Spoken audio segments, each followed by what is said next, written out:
Hello friends, welcome to my channel. അപ്പോൾ ഞാൻ ഇന്ന് വന്നേക്കുന്നത് നല്ല സോഫ്റ്റ് ആയിട്ടുള്ള പെർഫെക്റ്റ് ആയിട്ടുള്ള ആലപ്പം എങ്ങനെ തയ്യാറാക്കാന്നുള്ള വീഡിയോയുമായിട്ടാണ്. അപ്പോൾ നമുക്ക് ഇത് എങ്ങനെ ഉണ്ടാക്കുന്നതെന്ന് നോക്കിയാലോ. അപ്പോൾ നമ്മുടെ പാലപ്പത്തിന് വേണ്ടിയിട്ട് ഞാൻ ഇവിടെ 2 കപ്പ് ഇഡ്ഡലി റൈസ് ആണ് എടുത്തേക്കുന്നത്. അതൊരു പാത്രത്തിലേക്ക് ഇട്ട് കൊടുക്കാം. ഇനി നമുക്ക് നന്നായിട്ടൊന്ന് കഴുകി എടുക്കണം. ഒരു 5-6 പ്രാവശ്യം നന്നായിട്ട് കഴുകണം. വെള്ളം നന്നായിട്ട് തെളിഞ്ഞു വരണം. അപ്പോൾ തന്നെ നമ്മൾ പാലപ്പം ഉണ്ടാക്കുമ്പോൾ നല്ല വൈറ്റ് കളറിൽ ഇരിക്കുള്ളൂ. അപ്പോൾ ഞാൻ ഇതൊന്ന് കഴുകിയെടുത്തിട്ട് വരാം. നമ്മുടെ അരി ഞാൻ നന്നായിട്ട് കഴുകിയെടുത്തിട്ടുണ്ട്. ഇനി ഇതൊരു 4-5 മണിക്കൂർ നമുക്ക് കുതിർക്കാൻ വെക്കണം. മാക്സിമം ഒരു 5 മണിക്കൂർ കുതിർത്താൽ മതി. അപ്പോൾ ഇതിവിടെ ഇരുന്ന് നന്നായിട്ടൊന്ന് കുതിർന്ന് വരട്ടെ. അതുവരെ നമുക്ക് വെയിറ്റ് ചെയ്യാം. അപ്പോൾ എന്താ ഒരു 5 മണിക്കൂറോളം ആയിട്ടുണ്ട്. നമ്മുടെ അരിയൊക്കെ നന്നായിട്ടൊന്ന് കുതിർന്നിട്ടുണ്ട്. ഇനി നമുക്ക് വേണ്ടത് കുറച്ച് തേങ്ങയാണ്. ഒരു 2 കപ്പ് അടുപ്പിച്ച് തേങ്ങ എടുത്തിട്ടുണ്ട്. നമുക്ക് ഈ അരിയും തേങ്ങയും കൂടെ നന്നായിട്ടൊന്ന് അരച്ചെടുക്കണം. അപ്പോൾ എന്താ ഞാനൊരു മിക്സി ബൗൾ എടുത്തിട്ടുണ്ട്. നമുക്ക് 2 ബാച്ചായിട്ട് നമ്മുടെ അരി അരച്ചെടുക്കാം. പാതി അരി ഇതിലേക്ക് ഇട്ട് കൊടുക്കാം. പകുതി അരി ഇട്ട് കൊടുത്തിട്ടുണ്ട്. ഇനി ഇതിലേക്ക് നമുക്ക് പാതി തേങ്ങയും കൂടെ ചേർത്ത് കൊടുക്കാം. ഇതിലേക്ക് നമുക്ക് ആവശ്യത്തിനുള്ള വെള്ളം ഒഴിച്ചു കൊടുക്കാം. ഒരു 3/4 കപ്പോളം വെള്ളം ഒഴിച്ചിട്ടുണ്ട്. എന്നിട്ട് നല്ല ഫൈനായിട്ട് അരച്ചെടുക്കണം. തരികളൊന്നും ഇല്ലാതെ നന്നായിട്ട് അരച്ചെടുക്കണം. അപ്പോൾ ഞാനിത് അരച്ചെടുത്തിട്ട് വരാം. ഇതാ നമ്മുടെ ഒരു ബാച്ച് അരച്ചെടുത്തിട്ടുണ്ട്. നല്ല ഫൈനായിട്ട് അരഞ്ഞു കിട്ടിയിട്ടുണ്ട്. ഇനി നമുക്കൊരു പാത്രത്തിലേക്ക് മാറ്റാം.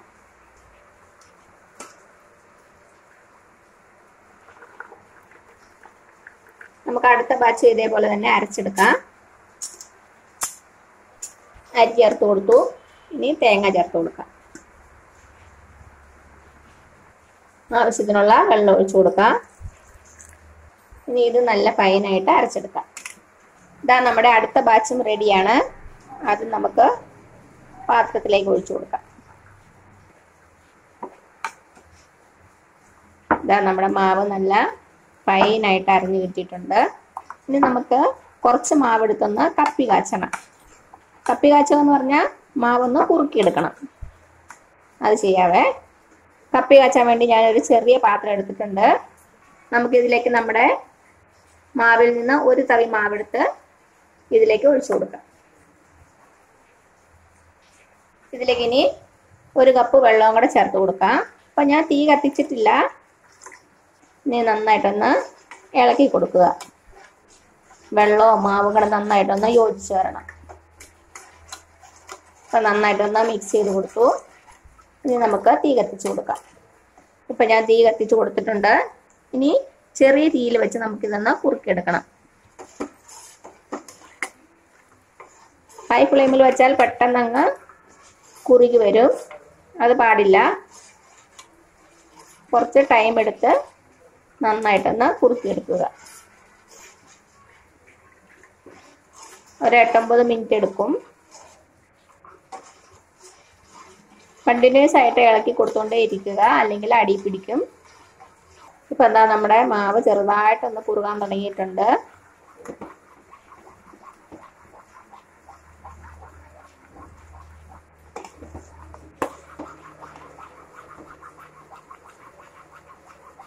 നമ്മുടെ മാവ് നന്നായിട്ട് കട്ടിയാകാൻ തുടങ്ങിയിട്ടുണ്ട്. കണ്ടിന്യൂസ് ആയിട്ട് ഇളക്കി കൊടുത്തില്ലെങ്കിൽ കട്ട പിടിച്ചിരിക്കും. അപ്പോൾ ഇത് കണ്ടോ നല്ല സ്മൂത്തായിട്ട് കിട്ടിയിട്ടുണ്ട്. അത് നമ്മൾ കൈവിടാതെ ഇളക്കി കൊടുക്കണ കാരണമാണ്. അപ്പം എന്താ നമ്മുടെ മാവ് റെഡി ആയിട്ടുണ്ട്. ഇനി നമുക്ക് തീ ഓഫ് ചെയ്യാം. അത്യാവശ്യം നന്നായിട്ട് തിക്കായിട്ടുണ്ട്. അപ്പം ഞാൻ തീ ഓഫ് ചെയ്തു. കണ്ടോ. ഇനി നന്നായിട്ടൊന്ന് ചൂടാറണം. അതുവരെ നമുക്ക് വെയിറ്റ് ചെയ്യാം. ചൂടാറിയിട്ട് നമുക്ക് മിക്സി ബൗളിലിട്ട് ഒന്നുകൂടി ഒന്ന് കുറച്ച് മാവും കൂടെ ചേർത്തിട്ട് നന്നായിട്ട് അരച്ചെടുക്കണം. എന്തെങ്കിലും കട്ടകൾ ഉണ്ടെങ്കിൽ പോകാൻ വേണ്ടിയിട്ടാണ് നമ്മൾ ഒന്നുകൂടി ഒന്ന് മിക്സി ബൗളിൽ അരച്ചെടുക്കുന്നത്. അപ്പോൾ ഇത് ചൂടാറട്ടെ. അതുവരെ നമുക്ക് വെയിറ്റ് ചെയ്യാം. ചൂടാറി കഴിയുമ്പോൾ ഇത് കുറച്ചുകൂടി ഒന്ന് തിക്കായിട്ട് വരും. മാവിൻ്റെ ചൂടൊക്കെ ആറിയിട്ടുണ്ട്. കണ്ടോ. ഇപ്പോൾ കുറച്ചുകൂടി നന്നായിട്ടൊന്ന് തിക്കായിട്ട് വന്നിട്ടുണ്ട്. ഇനി നമുക്കൊരു മിക്സി ബൗളിലേക്ക് ഇട്ട് കൊടുക്കാം.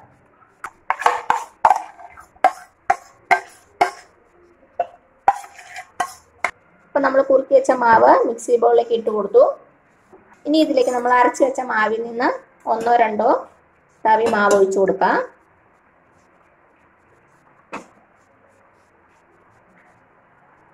അപ്പം ഞാൻ 2 തവി മാവ് ഒഴിച്ചിട്ടുണ്ട്.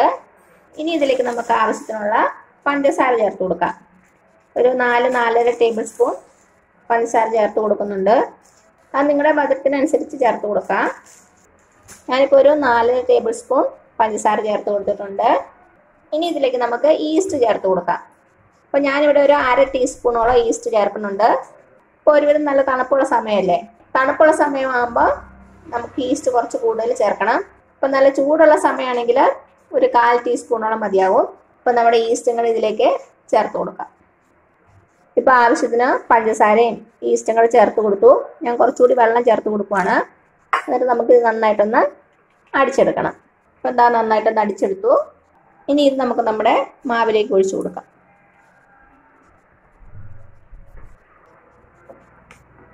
നമ്മുടെ മാവ് ഒഴിച്ചു കൊടുത്തിട്ട് നന്നായിട്ടൊന്ന് മിക്സ് ചെയ്യുക.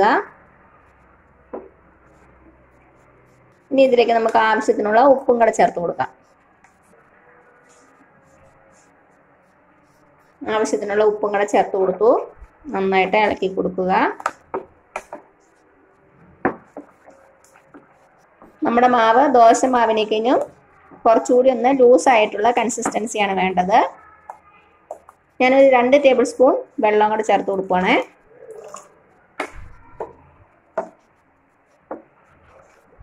ഇതാപ്പം ഈ ഒരു കൺസിസ്റ്റൻസി വന്നിട്ടുണ്ട്. അപ്പം എന്താ ദോശ മാവിനേക്കഴിഞ്ഞും കുറച്ചുകൂടി ലൂസായിട്ടുള്ള കൺസിസ്റ്റൻസി.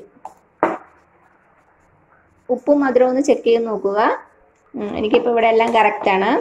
നമുക്ക് കുറവാണെങ്കിൽ പിന്നെ ചേർത്ത് കൊടുക്കാം അപ്പം ചൂടുന്നതിന് മുമ്പ്. ഇനി നമുക്ക് അടച്ചു വെച്ച് കൊടുക്കാം. എന്നിട്ട് നന്നായിട്ട് ഇനി പുളിച്ച് പൊങ്ങണം. അപ്പം ഞാനിതിപ്പോൾ രാത്രിയിലാണ് അരച്ച് വെച്ചേക്കണത്. ഞാൻ രാവിലെയാണ് ഉണ്ടാക്കണത്. മാവ് കുറച്ച് വലുപ്പമുള്ള പാത്രത്തിൽ വേണം എടുത്ത് വയ്ക്കാൻ. അപ്പം ഞാനിതിനെ അടച്ചു വെച്ച് കൊടുക്കുവാണ്. ഇനി നമുക്ക് നാളെ നന്നായിട്ട് പുളിച്ചതിന് ശേഷം അപ്പം ചുട്ടെടുക്കാം. അതുവരെ നമുക്ക് വെയിറ്റ് ചെയ്യാം. അപ്പം എന്താ ഒരു 6-7 മണിക്കൂറായിട്ടുണ്ട് നമ്മുടെ മാവ് അടച്ചു വെച്ചിട്ട്. നമുക്ക് തുറന്നു നോക്കാം. നമ്മുടെ മാവ് അത്യാവശ്യം നന്നായിട്ട് പൊന്തി വന്നിട്ടുണ്ട്. ഒന്ന് മിക്സ് ചെയ്ത് കൊടുക്കാം.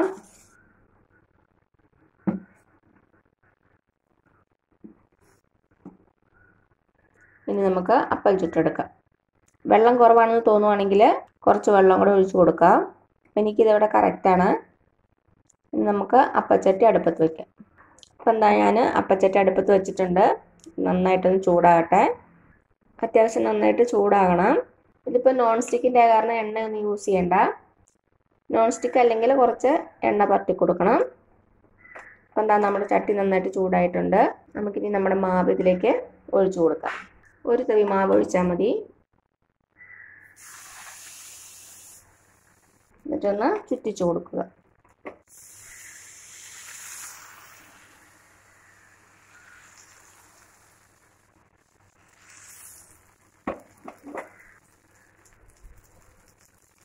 ചെറിയ ചെറിയ ഡോട്ട്സ് ഒക്കെ വരുന്നുണ്ട്.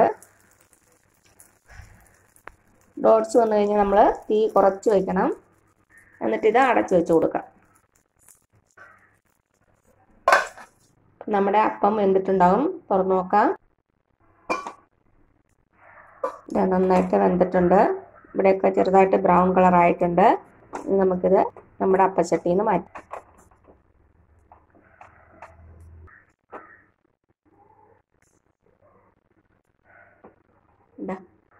ഇതാ നമ്മുടെ ഒരപ്പം റെഡി ആയിട്ടുണ്ട്.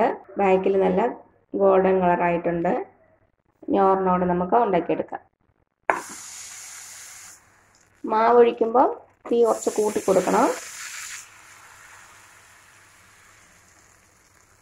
ചുറ്റിച്ചു കൊടുക്കുക.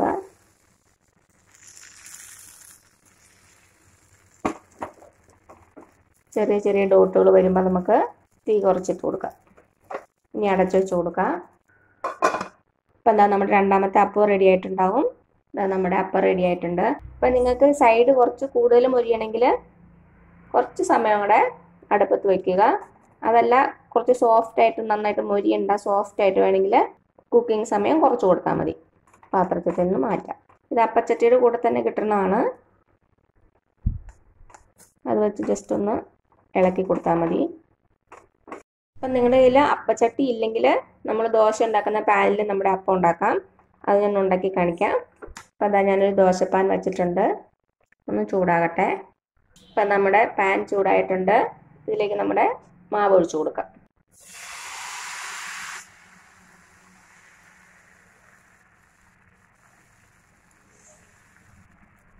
മാവ് ഒഴിച്ചു കൊടുത്തു.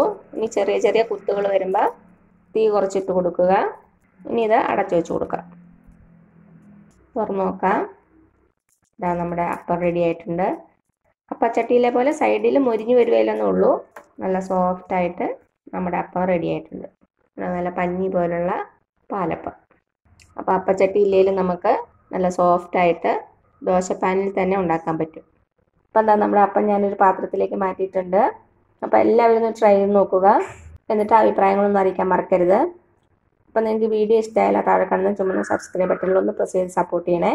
അപ്പോൾ അതിന് തൊട്ടടുത്തൊരു ബെല്ലൈക്കൻ വരും. അതങ്ങടെ പ്രസ് ചെയ്ത് ഓൾ എന്നുള്ള ഓപ്ഷൻ കൊടുക്കുക. ഇനി പുതിയ റെസിപ്പി ആയിട്ട് വരുന്നവരേക്കും thank you so much. By.